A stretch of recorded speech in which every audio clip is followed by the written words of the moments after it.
I am.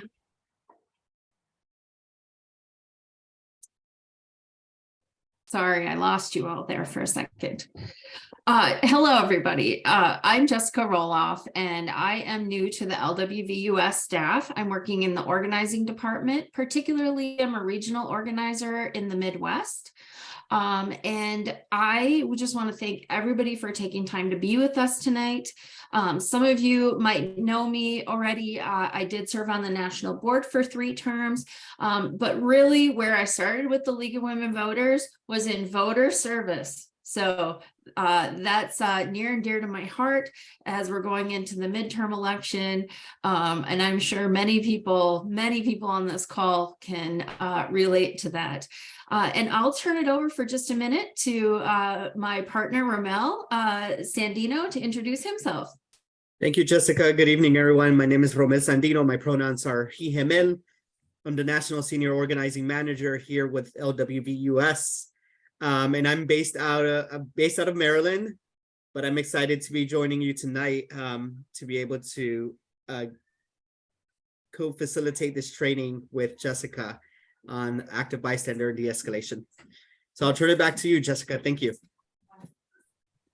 Well, thank you very much. So all of us are doing really impactful and transformative work to engage, empower, and mobilize voters right now to get people to come out and go to the polls and cast their ballot. We also acknowledge that in many places and local states, local municipalities, there's some political barriers that are really attempting to make it difficult for people to vote. But with all of those challenges, we do continue to empower and mobilize thousands of voters, and we do so with joy, and we do so in the spirit of power. We have a long history of people working against strong headwinds, and that's what we're continuing today. We recognize that voting isn't everything in democracy, but it's one really powerful tool. And that is why we work so hard at League to make sure that people have access to the ballot and to encourage people to get out. So the reason we're doing bystander intervention training today is because we really believe that in troubled times, we need to create a connected community. Because what we talk about in organizing lots of times is if you're the one rabbit that pokes their head up out of the hole, it's really easy to get your head cut off. But if we build a team and that we bring together and connect as a community, we can face things together and we can do hard things. So this means that we really do believe that the struggles of any part of our community are the struggles of all of us. And we need to not just say that as words, but we need to demonstrate it in our actions. And that's why we've decided to talk about what we can do as active bystanders. We really do need to stand up for each other, but we also need to be responsible for doing the work on ourselves to reduce our own negative biases towards one another. I know I'm guilty of this.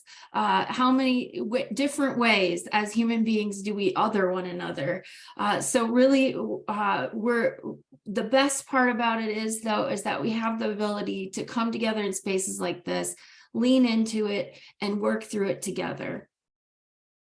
The reasons that biased attacks happen is because systematic biases run deep in our society. So understanding and dismantling how this functions is critical to our work. We also need to understand that politically, we should all be working towards outcomes that improve the lives of everyone. That's what real democracy is all about. And if you're like me, you feel compelled to act when you're witnessing an injustice. The purpose of this training is to provide us with guidance and tools to help us make the right choices and take the best approaches when intervention is needed. And that we do it in a way that helps de-escalate and diffuse a situation before it turns violent. And I would even add that we are trying to prevent psychological harm to the community, and we are trying to prevent people from being discouraged from showing up to vote and participating in democracy. If you don't feel safe to go cast a ballot, how on earth would you feel safe to show up at your city council meeting? So really, this is the moment when we can step in and really gain some skills. So next slide, Ramel.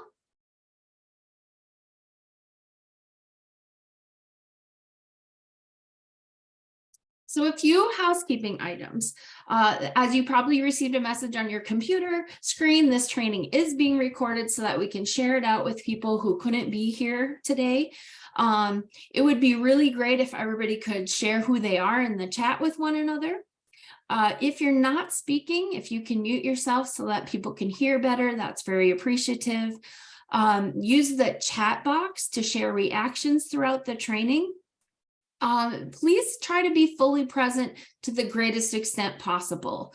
I know as someone with children and dogs in my life, being fully present is sometimes a struggle, but we do the best we can. If you can use active and reflective listening as we dive into these issues, that's very helpful too. And really just trying to bring your full self. Nobody has all the answers, but we have a lot of wisdom when we bring the room together. Next slide. So when we're talking about bearing witness, what exactly are we talking about? Well, we are talking about the idea that we can move from a passive observer to an active bystander to intervene and interrupt harmful situations that can create trauma for voters and our community. The focus always needs to be on the person getting targeted and not on the aggressor. This is very, very hard to do. It's easy to say, and it's harder to do. But the more we prepare ourselves for that moment, the more likely we are to be able to stay centered and calm in ourselves and not respond to the aggressor, but to actually respond to the person who's being targeted.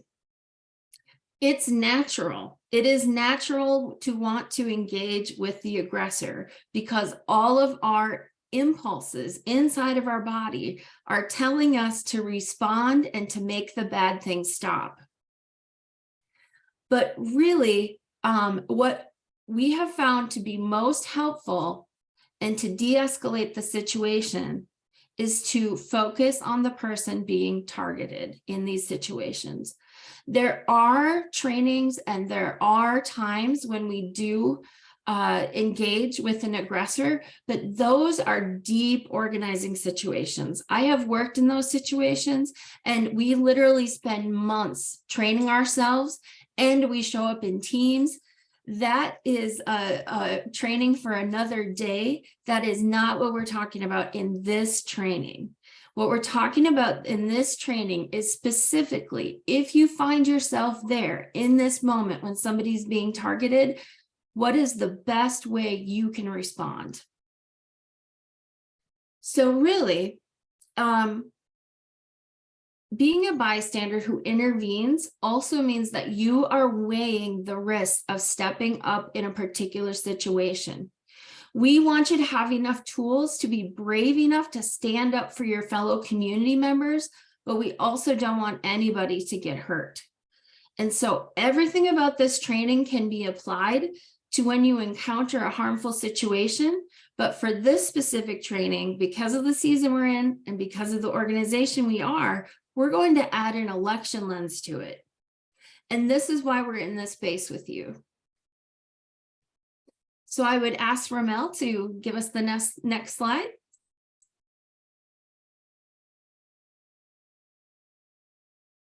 So the things that we'll be talking about tonight is basically, we're going to be talking about intervention practices, de-escalation, centering on principles of nonviolence.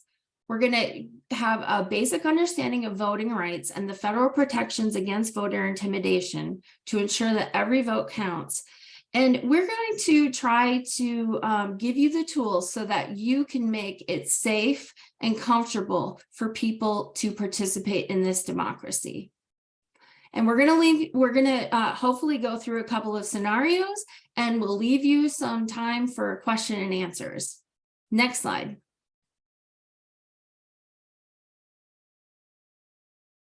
So we want to talk about we want to make sure that we ground you in the rights that voters have, because it is just it is a fact of law that nobody in this country has the right to try to intimidate people from going and participating and casting their ballot. So Ramel, if you would give us the next slide, we'll go over some specifics. At each polling place, as you know, there are poll workers. There's usually a head poll worker who will run the process at the polling place and who is in communication with the elections headquarters to answer any major problems at the polling place. So what we're talking about in this particular training is that, in essence, we're asking you, the person at the polling place, to be the first person to intervene. But if the situation seems like something to elevate to a poll worker, then that makes sense as well, right? So, but we're going to talk about what you can do if you're standing in line next to somebody who's being targeted. But always, you can go to your poll workers if you believe somebody's rights are being violated. You also, if you believe a poll worker is violating somebody's rights, you can contact election protection. So local and state law enforcement should know that their presence around a polling place could be intimidating, and this should be discouraged. So as I like to talk to people about their gut in these situations. Your gut, when somebody is being targeted, is going to activate your nervous system. And for many of us, when our nervous system feels unsafe, we might think about calling law enforcement. But that actually needs to be the last option that we use when we're talking about polling places, because research shows, we know that not everybody has the same gut response to law enforcement. And we also know that the mere fact of calling and involving law enforcement can place the target in further danger, even though they're the target of the aggression. So we want to just place that in its proper context, that the only time we would be contacting law enforcement would be if there's a legitimate risk of life. And at that point, we would be contacting 911. Federal law enforcement may know and understand federal civil rights provisions and may be able to observe or support voter rights depending on the circumstances. But this, again, is definitely would be the last thing that we would be looking for. We cannot rule it out as we go into this election that we may see law enforcement involved, perhaps at the counting of the ballots. We may see it when you're talking about the certification of the vote. But if we can keep law enforcement at a distance or away from polling locations, we know that's best practices. So next slide. As we cannot repeat this enough times. It is not legal to intimidate, threaten, or coerce a person or attempt to do so with the purpose of interfering with that person's right to vote or to interfere with who they may be choosing to vote for. It is a crime to, by force or threat of force, willfully injure, intimidate, interfere with any person because he or she is voting or has voted. It is illegal to intimidate people from voting in this country. And I would also say that if you can familiarize yourself with the local laws and the local rights that people have, but really federal law, what it does is it creates the bottom expectation. It is the least you can expect. And so familiarizing yourself with the rights that people have, particularly the disability community, particularly what rights people have if they don't speak English.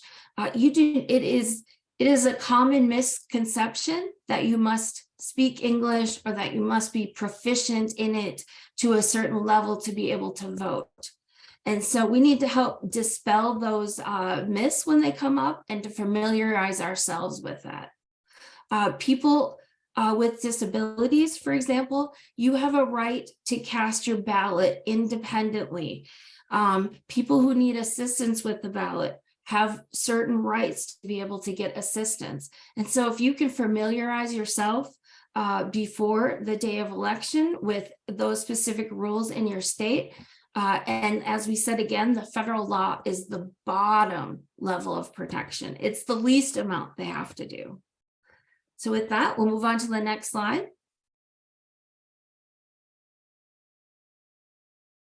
Thank you. It's so dry. I apologize for drinking water, but I must. So everybody, a great way to familiarize yourself with what the voting laws are in your state, and to know where polling locations are, and even to understand what might be last minute changes, like what could change on election day. You could have a polling location where not enough poll workers show up and they have to close a polling location. The place where you can find up-to-date information is Vote 411. We work very hard as an organization to make sure that that information is accurate, that that information is up to date. And it's just a great resource. I would recommend it to other people. I would recommend it. We on LWVUS staff, that is where we go to look for the information. We have an entire election protection program set up. And that is where we go to get our information. So that's a great place to start. Next slide, Ramel. So talking about, I apologize, I lost my train of thought here. Okay, so our biases, they can be explicit or they can be implicit. So basically, most of the time we are very familiar with explicit bias. It's like, I don't like this and I'm aware of it. It's expressed directly. We're aware of it. It's a conscious operation in our brain. So this would be like the person who's standing there and says, I don't like people who don't speak English voting, and they should not be voting. I don't like, this is a specific example that happened to me when I was in line voting, is the person did not like that the person wearing a hijab, which is the female Muslim head covering, they didn't like that somebody with that particular piece of clothing on was voting. So those are very explicit biases, right? Implicit biases, though, this is where all of us have some work to do, myself included. We express them indirectly. We're often unaware we hold that bias. It's operating subconsciously for us. So assuming that all voters speak and understand English, that's probably a bias I used to hold. Let's say my first time voting at 18, I wouldn't have known anything different. I'm from a rural community. I probably, and I've always lived in a rural neighborhood. I don't think I had any neighbors, except maybe some neighbors that spoke Norwegian still when I was a very young kid. I just didn't have experience with it. That's what you would call an implicit bias. And probably something in my brain, had I encountered it, would have been a little antenna that said, oh, that's different. It's not that we don't notice a difference, or it's not that our antenna goes up. It's that we ask ourselves, what's making my antenna go up? And what are the actual facts? And so when we're thinking about that, that's what we're talking about. So I would encourage everybody to put in the chat. Have you ever seen any explicit or implicit bias when you've gone to the polls?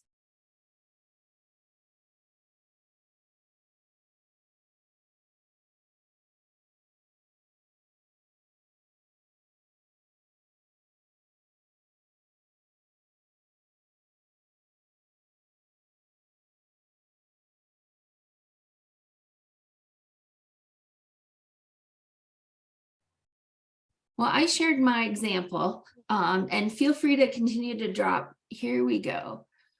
You do all mail balloting. So is everyone in Colorado? Or is that from New Mexico, where you do all mail-in balloting? Oh, no, we're all mail here. However, we do have, 15-day in-person voting period. But we do probably 94%, or on average, 94% of us vote by mail. That is really helpful to know. But I am seeing that there are times when there are trucks sitting outside with what could be considered really intimidating flags, and drivers sitting and watching people dropping off their ballots. That's the same situation as if you heard that something bad happened at the polling location. If you have a family member or a member of your community that comes home and shares that experience and nobody intervened, you can imagine the kind of suppression that could lead to. Where are some other places, since you guys do mostly mail-in balloting, have you ever seen this kind of harassment or intimidation in other types of democratic spaces? Yes, we've had reports of armed people hanging out at ballot drop boxes, and things like that. So we recently, last legislative session, Colorado passed a law saying no open carry within 100 feet of a polling place or ballot drop box. But because it just passed, we're expecting not everyone to know that that is a law. And yeah, you're right, Sue. It was in Grand Junction, and then there were armed people hanging out at ballot boxes in Douglas and Arapahoe counties, I know. So I'm going to ask people to drop in the chat. What do you think the purpose is? Why do people do that?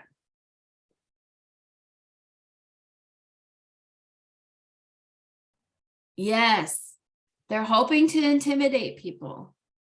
Because as you can imagine, what you're seeing is that it creates, doing those kinds of things creates psychological and mental suffering. It creates real anxiety for people, real trauma, real depression, and can even lead to post-traumatic stress disorder for people. I don't know why that just happened.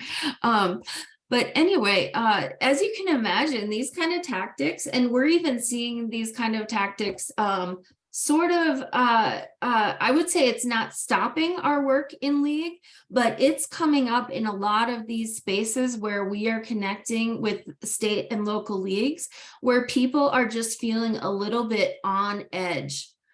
Because of some of these things that are happening. And that's really the goal. The goal is to make a targeted community feel on edge, unsafe. They want to intimidate, harass, and coerce people so that they won't participate in democracy. So they're literally, what I would call them, is voice stealers. They're literally trying to steal people's voices. But the greatest way to amplify somebody's voice is to join them, right? If you guys have, I'm going to recommend this children's book. That's a great children's book. I would encourage you all to look it up. It's called I Walk with Vanessa, and it actually has no words in it besides that, but it shows a little girl walking back and forth to school who's having a hard time. And it takes one person who joins her, and then the rest of the community joins in. And I really think it's a great message about what we can do. Because let's say that you happen to see people outside the ballot drop off. If you see something that looks like intimidation there, and you see somebody trying to go up to the box, what do you think you could do in that situation?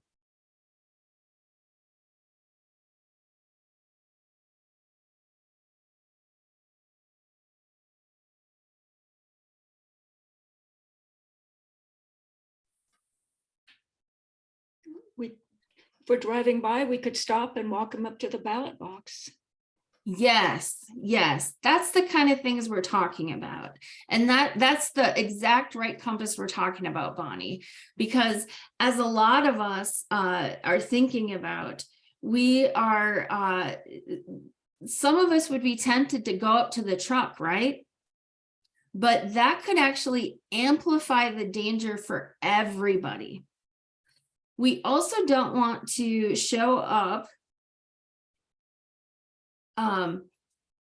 We also don't, and that is not what we're trying to do, right?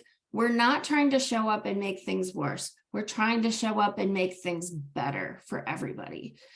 So I'm going to say next slide, Ramel.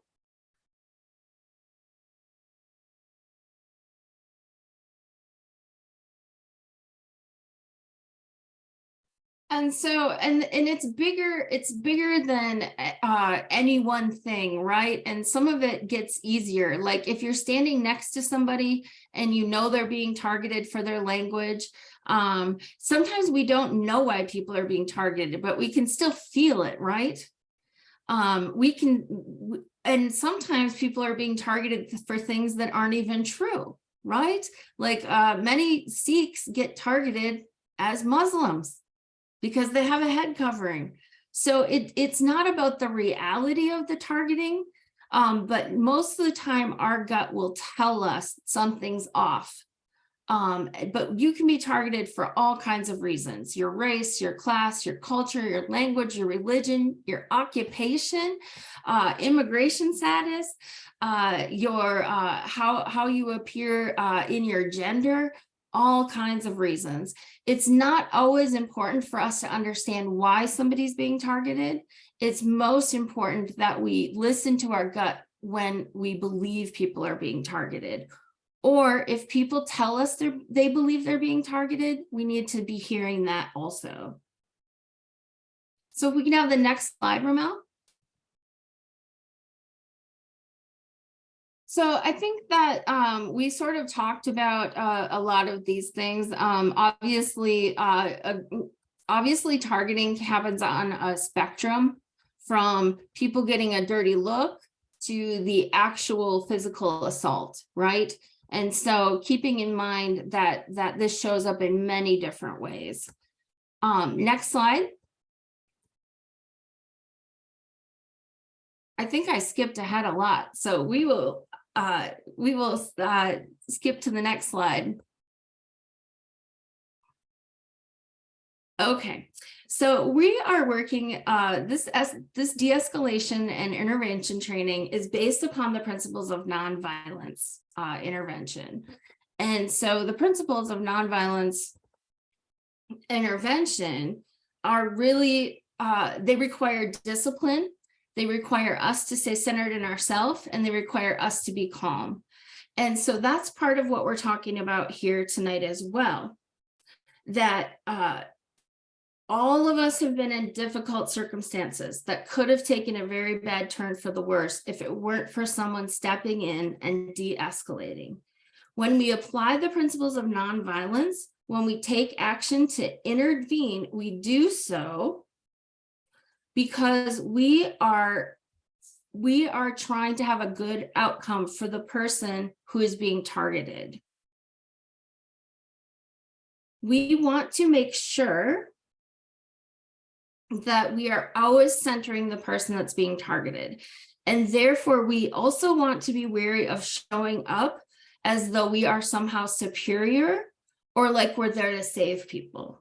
Because if we really believe this is about democracy, and we really believe this is about people showing up as full participants, then we have to respect the person who's being targeted, not as somebody who is in a lesser position because they need our intervention. Because at some point we may all find ourselves there. And I'm going to share here something. When I was in college, I actually had a staff member who was making me feel uncomfortable. And the person, I've been thinking about this today, they really had a great intervention strategy. What they did was they came into the room, saw what was happening and said, oh, Jessica, can you help me with this thing over here? Now they could have come in and started arguing or escalated the situation with this other staff person, but they didn't want me to be in the middle of that. And they were really quick thinking. And so it was obviously a systemic problem that needed to be addressed, but it didn't need to be addressed with me in the middle of it, right? And so having people at these drop-off boxes with guns definitely is something that needs to be addressed. And it sounds like it was addressed in the law. But what we don't want to do is try to address it in person with the targeted person between us and that group of people that's trying to intimidate them. So if we can always be trying to get the voting done, get the experience over for people in a positive way, and get all of us out safely, that is the ultimate goal. And then we're all good, so we can fight another day and have better laws about safety at drop-off boxes and safety at polling places. So really, also we have to be aware that people might not know why we're intervening. People don't know who we are. So we want to make sure that we don't become a secondary source of stress. So if we come up to somebody and let's say we're gonna walk with them to that ballot box, we want to make sure that we're not overbearing. We want to make sure that we are calm, that we approach them. If the person seems upset, we can say things like, are you okay? Do you want me to go with you? Things like that. But what we want to make sure to do is to listen and accept their answer. If they say no, thank you, then that's what we accept. Because remember, we're not coming in. The person who's being targeted also has a voice in the situation.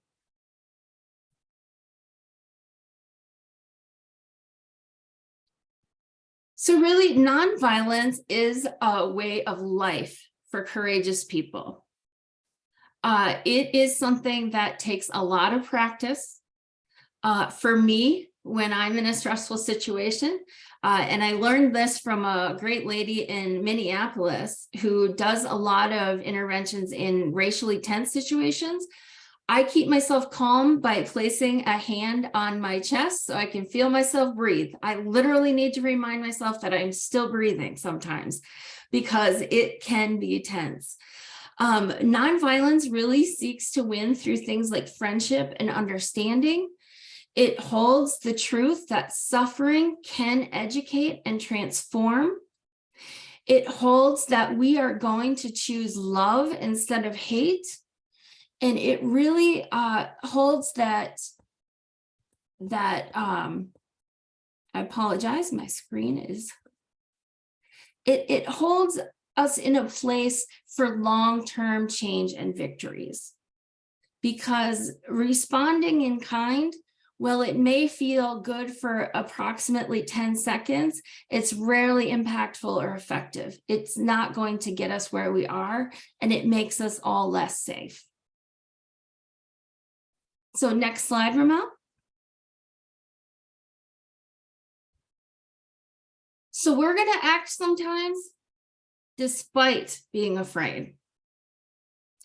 We are going to choose our principles over our emotions or our reactions, despite sometimes being incredibly angry. How many people, can you put in the chat, give me a response? Have you ever been so angry when you've seen these kinds of things? I know I have. And so in those moments, we're going to choose the higher principle. We're saying we're in this for the long haul. And we are going to try to reduce the trauma, both for the person being targeted and for ourselves. And we, again, like I've been giving in many of the examples, we're not going to add any fuel to the flames, because a situation can get much worse. For many years, I worked in child protection situations, and I worked with the parents. And one of the things we always learned was that if somebody themselves is not in a good place, like these people trying to intimidate, the last thing you want to do is to join them in that chaos. And the last thing you want to do is to make them feel trapped. If we want people to change and take a different direction, we have to allow them the space to do it. And so we're focusing on the person who's being targeted. Ramel, next slide. So we want to be present as an ally and an equal. We're going to ask people before we touch them. We're going to ask people before we're not going to direct people or tell them what to do. We're going to approach from a place of being emotionally supportive and empathetic. And we're going to offer possible solutions. But we're going to respect the person if they reject our solutions. Next slide, Ramel. So we'll talk a little bit about best practices.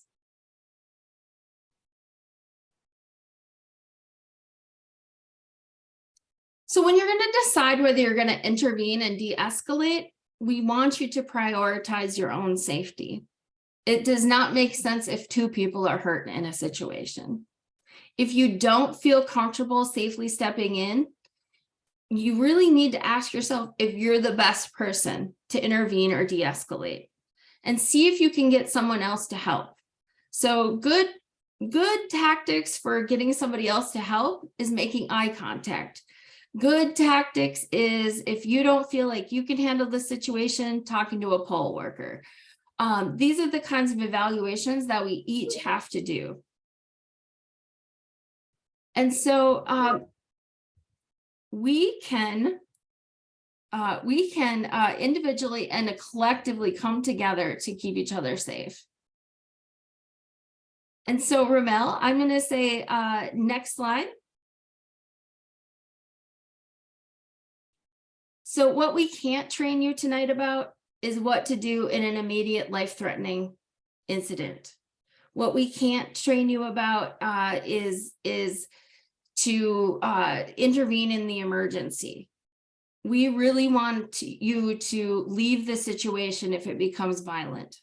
We are not here to train you on how to engage or de-escalate what's a dangerous or threatening situation tonight. Next slide. So Ramel, I'm going to let you talk a little bit about how people can assess if they're the right people to intervene. Thank you, Jessica. And I think that this is an extremely important question that we should ask ourselves whenever we see a harmful situation playing out where there's an aggressor targeting an individual or a group of people. Because as we know, we're human beings, right? One day we might wake up with the wrong foot off the bed. We might feel decentered things of life, right? We might be dealing with situations, circumstances, life crises, and it might not be our day. And so a harmful situation, we might encounter a harmful situation, and we should always ask ourselves, am I the right person to intervene? It might also be because of our personal identities, right? Depending on who the aggressor is. If things are being if memories or things are being triggered internally, emotionally, physically in our bodies. So we should ask ourselves, am I the right person to intervene? And some of the questions that we should unpack, and this happens within seconds, right? As we're seeing the harmful situation playing out, we're like processing this question in our minds very quickly, and making that quick analysis if we're the right person. One of the question is, am I able to de-escalate by myself, or in this situation that I'm witnessing, do I need others? Are there other bystanders around me, or do I have to contact someone before I intervene? Could my identities put me at risk? My gender, my ethnicity, my language, right? If we're seeing a situation playing out in another language that we don't understand, right? Am I the best person to intervene? Are my own biases affecting how I'm perceiving the situation? Jessica did a great job at explaining what is bias, how implicit, explicit, and how it shows up, right? So asking ourselves, are my own biases impacting how I'm witnessing the situation? Is the aggressor intoxicated or having a mental health challenge or breakdown? Or is the aggressor armed, right? And Jessica also reviewed with us that this training does not help us or train us on intervening in life-threatening situations or people that are armed. Are there other supporters that have my back, right? Other bystanders that are supporting me in this? And then lastly, are any past traumas of mine getting triggered as I'm seeing this situation unfold? Are any of my past experiences keeping me from seeing a way through the situation? Because like Jessica was mentioning, we want to act from a place of grounding and centerness, right? We want to act in the best way to de-escalate and to make sure that the targeted individual, the targeted person, has what they need to be able to, in this election cycle, to be able to cast their vote and their ballot at the ballot box, however they want to cast their ballot, and show up, right? And so if any of my past lived experiences are clouding my judgment, are triggering emotions or anger, right, that might keep me from being the best person to intervene in that moment. And so this is some of the questions that we might ask ourselves. I know that there might be others. And the best way for us to keep this in mind is to continue training, right? Because these type of analysis just happen very quickly within seconds, right? And like Jessica started the training by saying that we have gut reactions, right? In our viscerally, we react, and our body also gives a signal. And so we have to, through these trainings, we can become better in picking up in those bodily, emotional signals or mental signals, so that when we're like facing and confronting a real life situation, right, we can quickly pick up on those signals and make the right choice if to intervene or if to call someone else to intervene. So I'm gonna move it to the next slide. And now, Jessica, do you want to take this or should I? I can. Okay. So basically, some good practices is to just be aware of the situation. I traveled to a no-go zone on the border of Somalia, and basically what I was trained in is my head was on a swivel, not like this, not panicky, but just kind of being aware of who was in the space and what was going on around me. And also just a certain level of anticipation, and you get of what you can expect. And I think that's why we have this conversation tonight. So next slide, Ramel.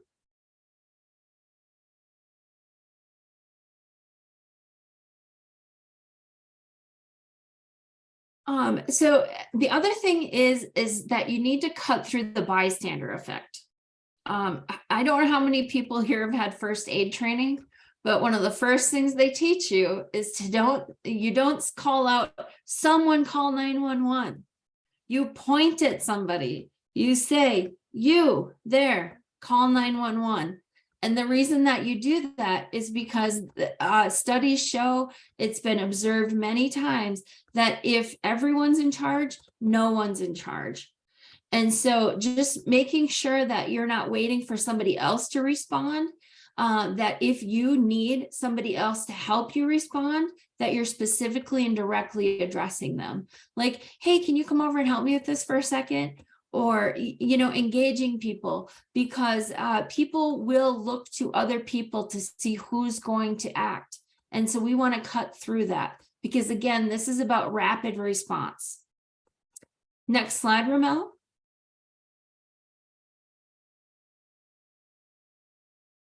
Building a team. So sometimes this is about asking and inviting other people around you to help. So sometimes what it is just turning to another person that's present, that isn't involved in the aggressive behavior, and then saying something to them like, "Hi, do you see that over there? Do you want to, should we all move to a different space?" Or just inviting people to engage with you that seem like they might be uncomfortable too. Tell them that you're about to get involved and that you're going to support the person who's getting targeted, and ask them if they'd be willing to help you. Next slide. And the next slide, Ramel. So now we're going to go on, we're going to talk about the purpose of offering your support and making the aggressor lose relevance. And the way that you do that is, again, by ignoring them. We do not want to elevate their platform at all. And this is true this is true in person. This is true on social media. This is true generally in life. If you cannot elevate the person who's showing aggression, they start to lose their relevance.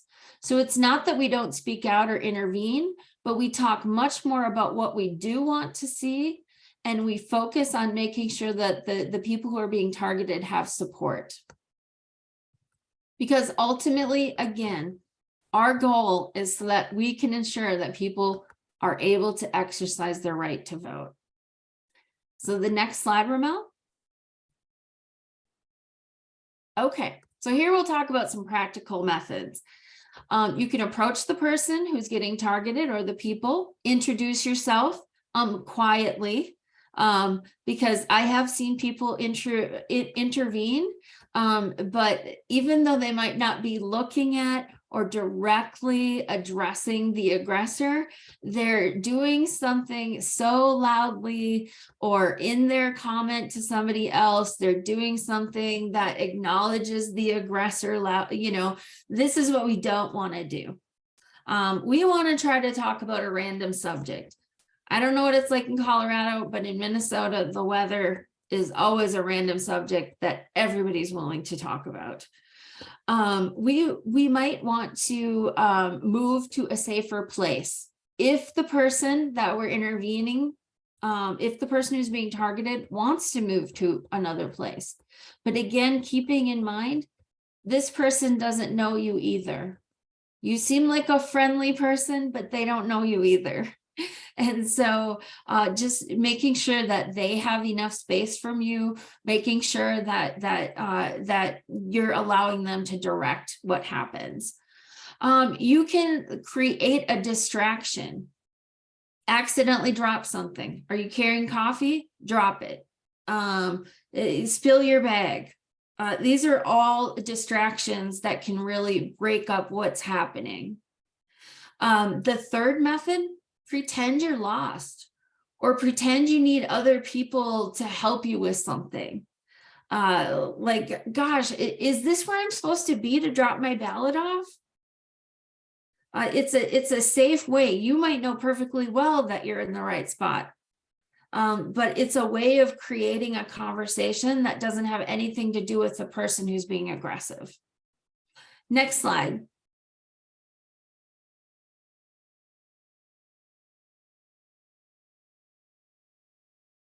So being direct, in certain circumstances, you might want to directly address the harassment, intimidation, or aggressive, harmful behavior directly, but you need to get to the point and then refocus your attention.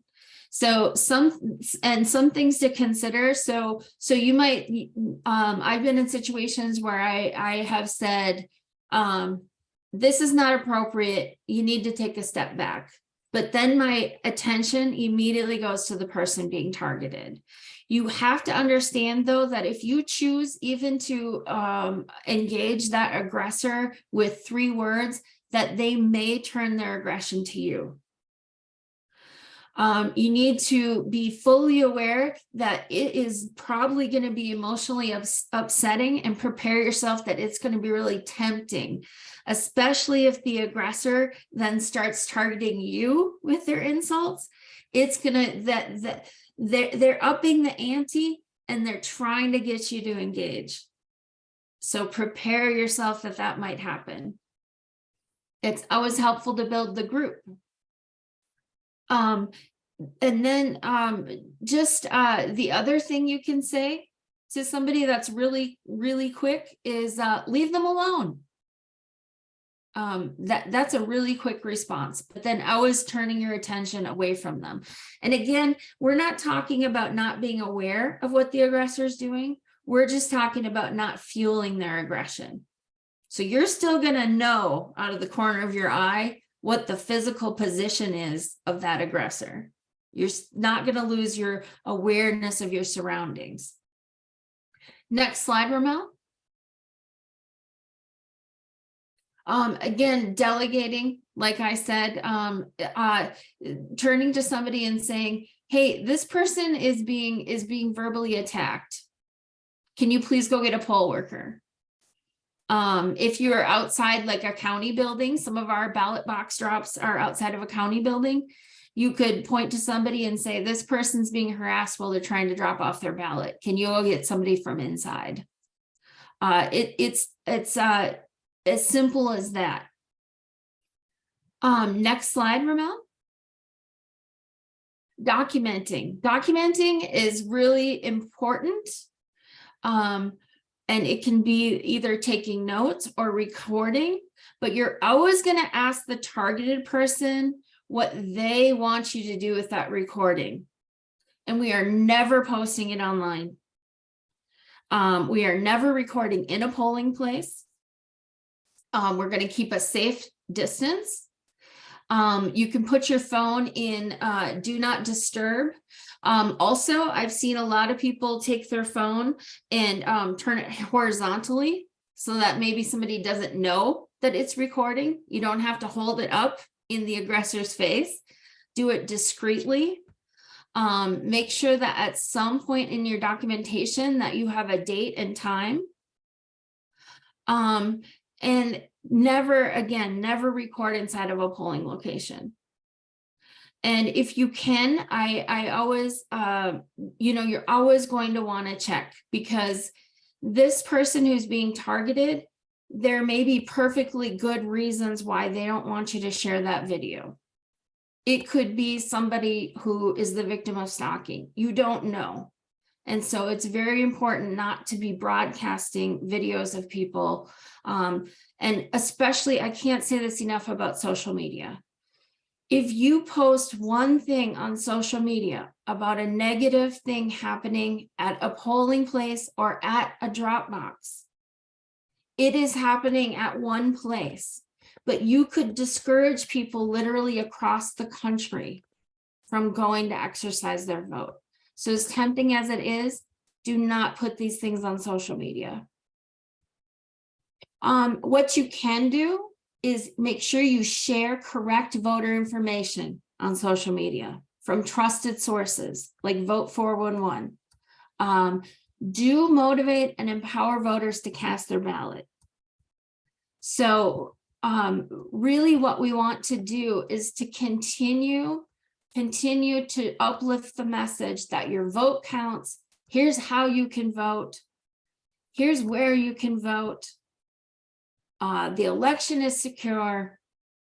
We want to be continually projecting that message. The next slide. Here's another thing you can do is check in after the incident, if you know how. Like once you're away from the situation, you can ask the person if they're okay. You can ask them if they need any follow-up support. You can ask them if they want you, maybe they want you to follow them outside of like driving away from the polling place just to make sure they're not being followed. You can ask them if you've documented the situation. You can ask them if they'd like a copy of the information. You can ask them if they want to share their information with you. So would they like you to help them make a declaration that they were harassed, or do they need help? Do they want to report it someplace? These are all things you can help them with, but again, we're going to accept whatever answer they give us. So next slide. And I'm going to turn this part over to Ramel. Thank you, Jessica. So we now went over practices with y'all, some tactics, right? We went through and shared with you definitions of what it means to act, right? Act from a place of nonviolence and with the principles of nonviolence in to intervene and to show up as a good ally, right, in harmful situations that might be occurring. In this instance, with the focus on these upcoming elections. So we have a couple of scenarios that we want to just quickly role play with the group. And we ask you that as we go over and share with you each of the scenarios, if you can just drop in the chat box, what would you do in that situation? So the first scenario that we have is, right, there's demonstrators. It's now we know that Colorado, the majority of folks vote by mail, but there is Dropbox locations. So you're at a Dropbox location, you're about to drop your ballot, and you see a group of demonstrators arrive at the Dropbox location where you're at, and they're displaying banners and signs, and they're chanting very loudly in support of a specific candidate, right? The you notice that there's other potential voters around you with their ballots that they're trying to drop in the box, and they're as clueless as you are. So what would you do in this situation? So drop your responses in the chat.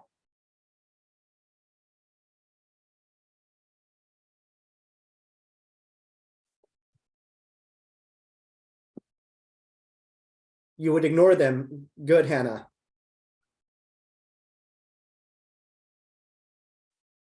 Anyone else? Watch for people showing signs of discomfort. Great, Kirk. Yes.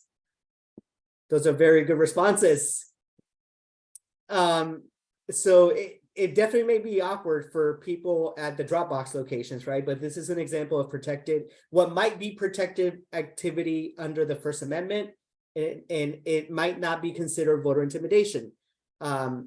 As long as they are not breaking any laws or infringing on the rights of voters being able to drop off their ballot at the Dropbox locations. So the recommendation, like a couple of you mentioned, ignore them, completely ignore them, right? And remain alert in case conditions change.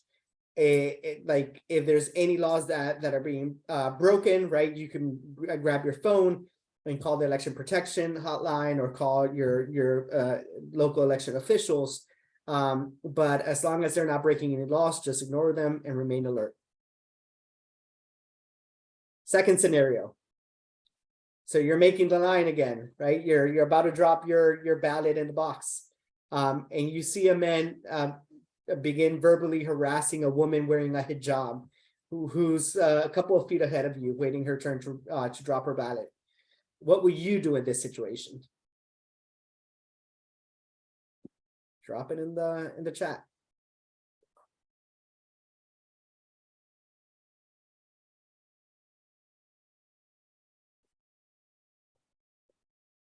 What will you do in this situation of a woman getting harassed?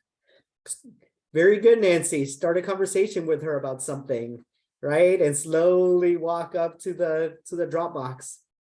Kirk, try to place myself non-forcefully between the two. Good. Hannah, I would go up to her and pretend I knew her and ask her to come join me in the line. Great. So these are very good responses.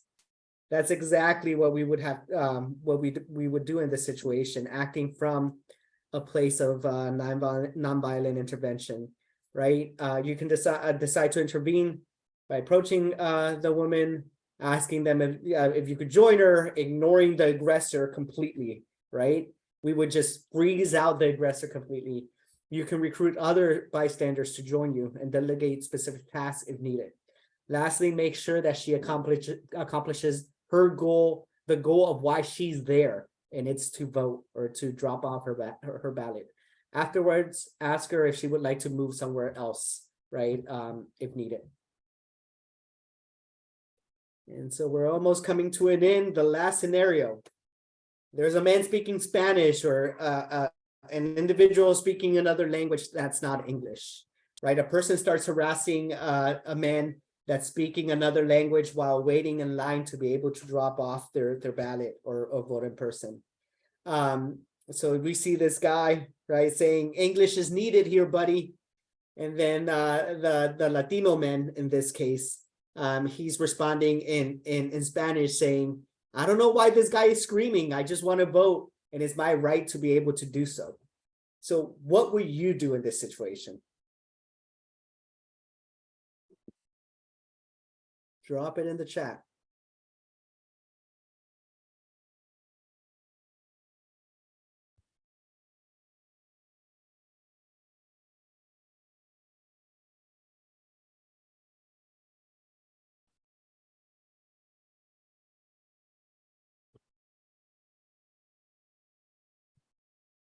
What will you do?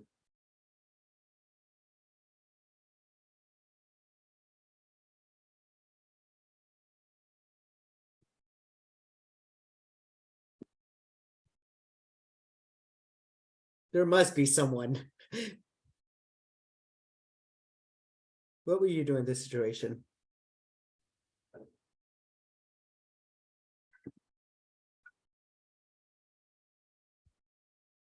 Converse with the Spanish-speaking man and apologize for my lack of Spanish. Good, Barb. Barb, that's very good that you picked up on the need, on the need to speak the language to correctly intervene in this situation, right? And I really appreciate you picking that up as we were deciding if to intervene or not. And that's part of the recommendation in this scenario. Luisa, start speaking Spanish with the person getting targeted. Yes. So approach the person that's getting targeted, especially if you speak the language, right? Especially if you speak the language. Offer them your support, including looking for an election official to report the harassment to. Stay with them to make sure they vote and continue offering your support. If you do not speak the language, you can go up and to the person and also intervene, right, successfully without the ability of connecting through language because of the language barrier. But the best solution in this scenario would be if you don't speak the language, but there's other bystanders that do speak the language, then this is a situation where you might ask yourself, am I the right person to intervene, or should I ask another bystander that potentially speaks the language to intervene on your behalf? And so that would the ideal outcome in this scenario would be for if you know the language, right, you intervene, or hopefully a bystander that's around that speaks the language would intervene on your behalf. I just want to put a finer point on this. As an active bystander, we never leave a situation without making sure that someone is intervening, be it yourself or someone else, right? Or a bystander that's around also witnessing this harmful situation playing out. Do not ever leave a situation without making sure that someone is intervening. Another bystander, if it's a life-threatening situation, right, making sure that that you quickly get to a safe place and take as many bystanders with you to a safe place and contact law enforcement, but never leaving a situation without making sure that the targeted person or the group of folks that are getting targeted get the support that they need, right? Or are aware that there's other folks that are witnessing the situation unfolding, and that there's other folks that are ready to provide them the support. So with that, we're coming towards an end, and before going to questions and answers, we want to lift up some of the resources that we mentioned, right, or that Jessica mentioned throughout the presentation. The vote411.org is the league's one-stop election resource for voters all across the country. And Vote 411, it's through your support that we're able to have up-to-date information for every voter, right, in all of our states, and every municipalities as well. Vote 411 is also in Spanish. Vote411.org /ES takes folks to the Spanish page. So we offer that in Spanish as well. Any issues that voters are facing, or any challenges that individual voters are encountering as they cast a ballot, they can immediately report it to the Election Protection Hotline. It's a national election protection hotline. It's 1-866-OUR-VOTE. We at the league are partners of this national election protection hotline. We work very closely with them as well.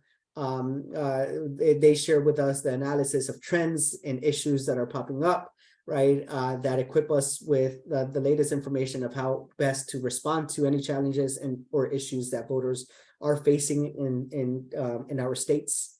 The protection hotline is also in multiple languages. It's in Spanish, the Ve y Vota, what that you're seeing on your screen. There's also AAPI voters can contact the AAPI vote phone number. And then for Arabic language, there's also a specific number for the Arabic languages hotline. And that's these hotlines are also supported by legal organizations, by attorneys, right? So we work very closely with attorneys as well, nationally and within the league. To make sure that we're to ensure that we're providing voters the support that they need to be able to exercise their right to vote during these elections. And so with that, I'll turn it back to Jessica so we can open it up for some questions and answers. I'm sorry, Jessica, can I just hop in real quick? I apologize, everyone. I have to hop on another meeting, so I do have to end this meeting, unfortunately. But I wanted to thank you both so much for being here and for giving such a great presentation, and to everyone else for joining. If anyone does have any questions, please feel free to email me. My email, I can put it in the chat right now, is just the info@LWV Colorado email. Send me any questions that you have, and I will make sure to pass that along and get answers for you all. But again, thank you all so much, and I really appreciate this opportunity and the presentation you all gave. So thank you. Thank you. Good night, everybody. Good night.